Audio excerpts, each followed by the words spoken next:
The court essentially punted on the question of affirmative action in college admissions on Monday. The court has, this involved a University of Texas affirmative action program. Prior to this ruling, the court had argued in the University of California versus Backey, I believe he pronounced it, back in, I think it was 1979, the late 70s. The court found that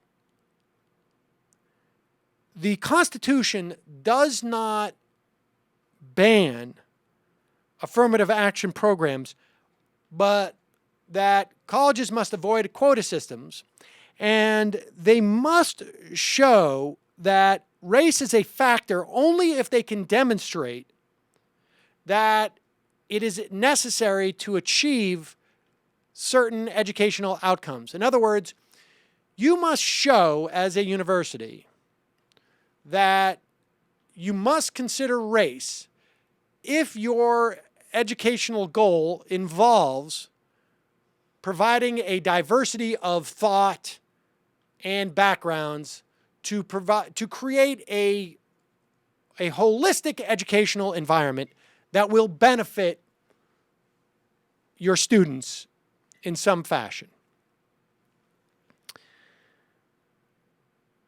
In this instance, what the Supreme Court said is that the lower court failed to force the college to prove that that was the case.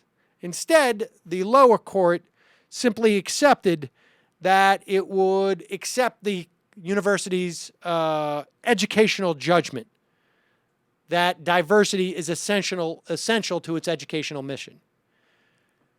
This is basically throwing it back to the court and saying to the appeals court, make that college prove that case, that this is essential. Now,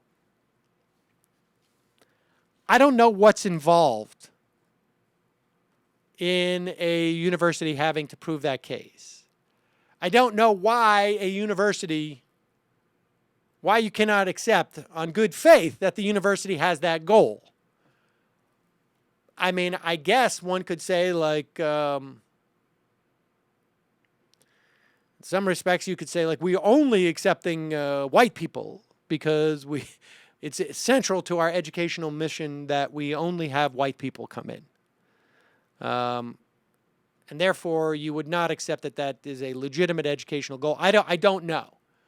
But it basically throws it back to that court. I believe that this leaves affirmative action as we know it more or less intact. It may impose a slightly greater imposition on universities, which someday down the road, these reactionary nativist forces might be able to chip away at. But for the time being, it appears to maintain the notion that affirmative action is constitutional, as long as it's not done in the context of quotas, but rather in providing an overall education that is part of an institution's mission. Don't you think, though, that this is just so reflective of Roberts, kind of strategically, that they punt on affirmative action and then they go after the Voting Rights Act? It just seems kind of reflective of, in some ways, his tenor on the court. Perhaps. You know, I don't know how strategic they are in that regard, but well, I mean, he was very strategic with healthcare. Yes. Clearly. So it just yes. I mean, it's possible.